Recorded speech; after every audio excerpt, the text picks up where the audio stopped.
મારું લાલુ હે કેવું છે દીકુ ગોટી ગોટી ગોટી ગોટી બહુ તે તો 2 વર્ષમાં જ મને ઉજળો વસ્તાર આપી દીધો. હા મારા કુળનો દીપક આવી ગયો હે ને એ છોટુ ને પેલી 10 વર્ષથી એક છોકરી આપી છે ને બીજો ઉજળો વસ્તાર ને એ બીજી છોકરી આવી બોલો પનોતી છે પનોતી આ ઘરની લાલા ને જો આ પનોતીનું નામ લીધું ને લાઈટ ગઈ બોલ લાઈટ હોય જતી રે એટલી પનોતી છે બાપા લાલા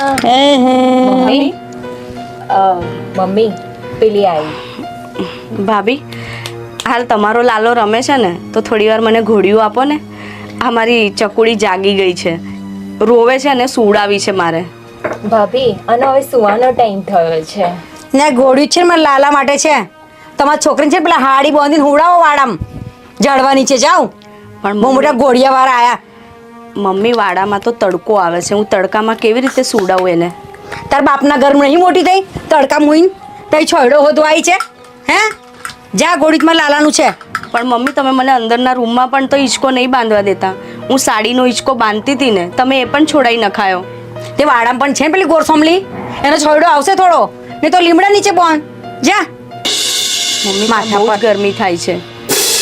માથા પર આવીને ઊભી રહી ગઈ છે ગોળીઓ આપો ગોળીઓ આપો ગોળીઓ આપો. એક તો ઉજળો વસ્ત્ર આપવો નહીં, 2 નૈડીઓ જણી છે, છોકરીઓ 2 જણી છે. આ મારો દીકરો હેરાન થઈ ગયો. આ બેનું આગળ નામ કેમનું વધશે ભગવાન જાણે. લાલુ હે બેટા. મમ્મી મને ઉજળો વસ્તાર નથી થતો તો એમાં મારો વાંક થોડી છે. આ તો ભગવાને મને 2 ફૂલ જેવી છોકરીઓ આપી અને કહે છે ને કે છોકરીઓ તો કિસ્મતવાળાના ઘરે જન્મે છે, તો આપણા ઘરે જન્મી 2 છોકરીઓ. તો તમે જ્યારે હોય ત્યારે મને મેણા ટોણા માર કરો છો. હવે મને દીકરો નથી થતું તો એમાં મારો કોઈ જ વાંક નથી. હા વાંક તારો નથી, વાંક મારો જ છે કે તને મારા દીકરા જોડે પરણાવીને આ ઘરમાં લઈ આવી તો મારા નસીબ ફૂટ્યા. હવે ઉભા રડ્યા કરશે પણ એવું નહીં કે છોકરીને જઈને ઘોડી બાંધીને હુવડાવીએ બહાર. એ જડ એમાં દેખ માં દીકો અહીંયા જોઈ જા બેટા.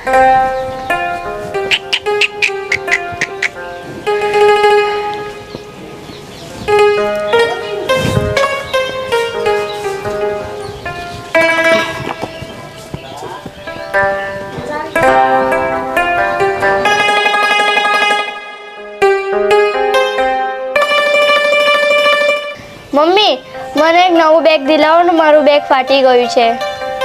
બેટા હમણાં થોડા દિવસનું એ બેગ ચલાવી લે, પછી તારા પપ્પા આવશે ને તો એમને વાત કરીને પછી તને નવું અપાઈ દઈશ. હા મને સ્કૂલમાં છે ને બધી છોકરીઓ મને ચીડાયા કરે છે કે ફાટેલું બેગ કરીને. બેટા તું છે ને એ છોકરીઓની વાતોમાં ધ્યાન નહીં આપવાનું. એ લોકો ભલે ચીડાવતા, જો તું છે ને હોશિયાર છે ને ભણવામાં એટલે એ લોકો તારાથી ચીડાય છે, એટલે તને છે ને ખાલી તને ગુસ્સો કરવા એવું કહે છે. પણ મા દીકા હમણાં છે ને થોડા દિવસ ચલાવી લેજે. હા પછી હું તને પપ્પાને કહીને મસ્ત બેગ લાવી આપીશ. હા મમ્મી. હા ને જા બેટા તું બહાર રમ. હા હવે આ મારી દીકરીને કઈ રીતે સમજાવું કે ઘરમાં ના તો કોઈ વસ્તુ નવી લાવવા દેતા, ના તો મારી કોઈ વાત માનતું. આ મારા દીકરાને પણ ઘરમાં નથી સુવડાવવા દેતા. આવી રીતે મારે એને બહાર લઈને બેસવું પડે છે. ખબર નહીં મેં એવા કયા તે પાપ કર્યા છે કે મારે આ ભોગવવાનો દિવસ આવ્યો. ના તો મને પૈસા આપતા, ના તો મારા હાથમાં કોઈ કામ સોંપતા. બસ નોકરાણીની જેમ મારી સાથે વર્તન કરે છે. ખબર નહીં શું થશે હવે મારું. મને દીકરી આવી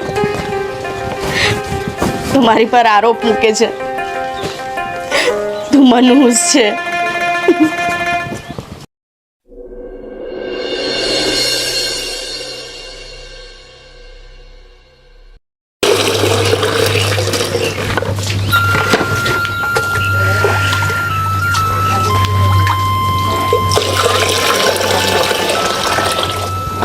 અરે શું કરે પાણી ભરે છે? આવી ગયા તમે? હા ક્યાં ગયા હતા? બસ અહીં ખેતરે આટો મારવા ગયો તો. કેમ આમ ઉદાસ લાગશો? હું શું કહેતી હતી, હા તમે બાને વાત કરો ને કે થોડા ઘણા પૈસા આપે. આપણે મિત્તલની બેગ લાવવાની છે, સ્કૂલ બેગ. એ કહે છે કે મને સ્કૂલમાં બધી છોકરીઓ ચીડવે છે, ફેટેલું બેગ એવું કરીને. આમ એવું છે, વાડીનો થોડોક સામાન લાવવાનો હતો તો 2 દિવસ પહેલાં જ મેં એને 3000 રૂપિયા માગ્યા હતા. તો અત્યારે હવે પાછા માગવા જાય તો પાછા કહે હે હું જરૂર પડી, હું છે ને આ છે. અને એમાં જો છોકરીનું આવશે તો તરત જ કહે. તો શું કરશું હવે? કાંઈ નહીં, હું વાત તો કરી જાઉં. સ્કૂલનું બેગ ને બધું લેવાનું છે તો દે તો વાત કરી જાઉં. હા વાત કરી જો, મને નહીં લાગતું કે આપશે આપણને. નહીં આપે જ ને, આપણે બા છે અને હું કહીશ મારી રીતે. તું આમ ટેન્શન લેમાં.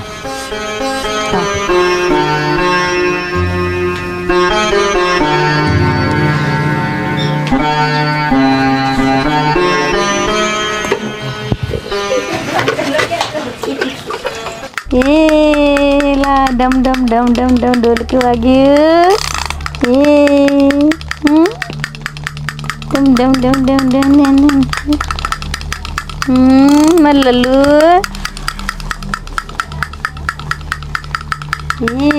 બા બોલ. હા મારે 2000 રૂપિયા જોતા. હમણાં 2-3 દિવસ પર તો તું લઈ ગયો મારી પાસેથી 3000 રૂપિયા.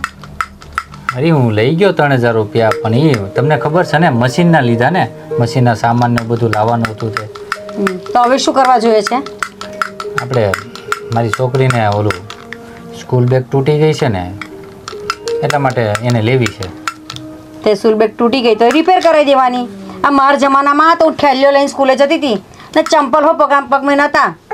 અરે બા, એ પહેલાંના જમાનાનું વાત અલગ હતી. હવે અત્યારનું જુઓ તમે, કારણ કે એમાં શું છે, હવે નાના નાના છોકરાઓ બધા એકબીજા જોતા હોય, ફાટેલું તૂટેલું આ લોકો ના ગમે. તો ગમે ના તો ગમાડવું પડે. કઈ બેગો લેવા જાય દર વર્ષે નવી બેગો કઈથી લાવે? આ દવામાં કેટલા પૈસા નાખ્યા કે છોકરો આવશે એવું કરીને. લાલા કેમ છે તને? એન મમ્મી કઈ ગઈ? એની મમ્મી છે ને એના માટે રસોડામાં દૂધ ગરમ કરવા ગઈ છે. બા તો તમે આપો તો હું જાઉં.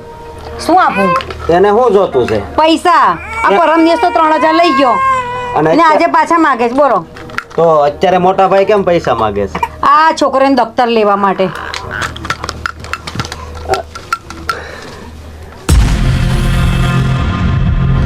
છોકરીઓના દફતર લેવા માટે. બેગો ફાટી ગઈ છે એમ કે. બોલ. અરે મોટા ભાઈ, એમાં કઈ બહુ ખર્ચો ન કરવાનો હોય.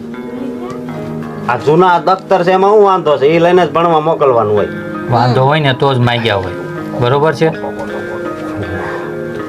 ભારે દફતર વારી ના થઈ ગયા છો.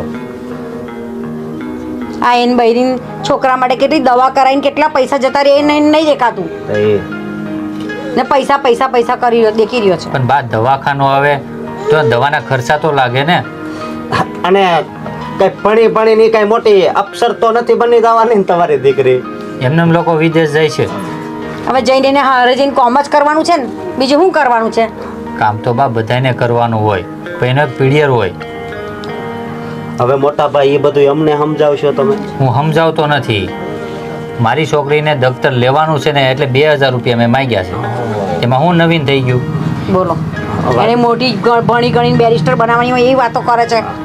એને સર સમજાવો બા, તમને હું કહું, પૈસા નહીં આપતા, ખોટા ખર્ચા દીકરી વાયા ન કરવાના. એ તો કહું છું, પાર્કે ઘેર જવાનું ને કામકાજ કરવાનું હોય, સારું આમ ભરવાનું. બાકી મારો દીકરો મોટો થાય ને એટલે ઇંગ્લિશ મીડિયમમાં મૂકવાનો. હા બેટા, એને તો ભણાવવાનું આપણે. કેમ? ને મોટો એન્જિનિયર બનાવીશું એને તો. તો તારો દીકરો ભણાવવા હાટું ઇંગ્લિશ મીડિયમમાં મૂકીશ તો એમાં ખર્ચા નહીં લાગે? એમાં ખર્ચા લાગશે અને એ નોકરીએ લાગશે તો પૈસા ક્યાં આવશે ઘરમાં? અને દીકરીને તમે ભણાવશો તો દીકરી તો 20 વર્ષ પછી એના સાસરી સીધા આવશે. એ તો તને પછી ખબર પડશે કે દીકરી હું કામની. લે બોલો. દીકરી હું કોમની તા હું કોમની હા હરે જતી રહે પછી આપણને હું કોમની કમાઈને હા હરીવાળા ના આપે એ તો આપણા માથા પર ભાર છે બાકી બીજું કાંઈ નહીં એમાં તેને તારી બાયરીએ બબ્બે ભારના માથે નાખ્યા છે 10 જણ કારે પોકશે તમારા લોકો સાથે છે ને વાત કરવી જ નકામી છે. હા તે વાત ના કરાય પૈસા પૈસા પૈસા હમણાં 3 દડા પર લઈ ગયો બોલ 3000 ને પાછો લેવા આવ્યો આ છોકરીને શું ભણાવીને બેરિસ્ટર બનાવવાની હે બા હા હું તમને શું કહું છું કે છે ને પૈસા છે ને એને આપતા જ નહીં હા તું તો ના હાલોડા સમજ્યા? હા આઈન બૈરીને દવા મેં કેટલા બધા પૈસા ખબર તને એ. આખા 15-20 હજાર જતા રહ્યા અને હજી દવા પાસે ચાલુ જ છે ને હા ચાલુ જ છે હા છોકરો લાવવાનો આ છોકરી જાણી બીજી હોતે હા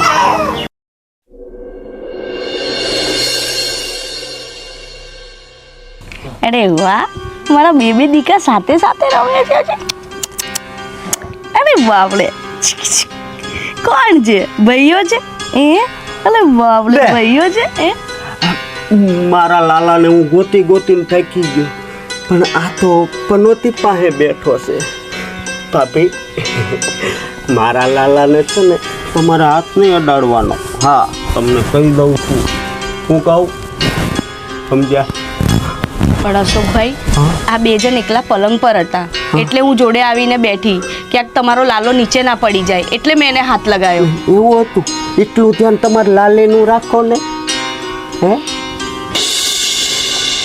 ભાભી સમજી ગયા તમે તમને 100 વાર કીધું છે કે આ લાલાને તમે હાથ નહીં અડાડતા પણ તોય વાત સમજ તમારામાં આવતી જ નથી એમ કેમ કરો છો તમે આવ્યા આ ઘરમાં ત્યાં જમીન બધી આપણી વેચાઈ ગઈ અને પછી એમ હતું કે તમે જો જો આ ખોટું હોત ને હે? તો આ રડત નહીં આ હાવ સાચું છે હવે સાની રાખો સાની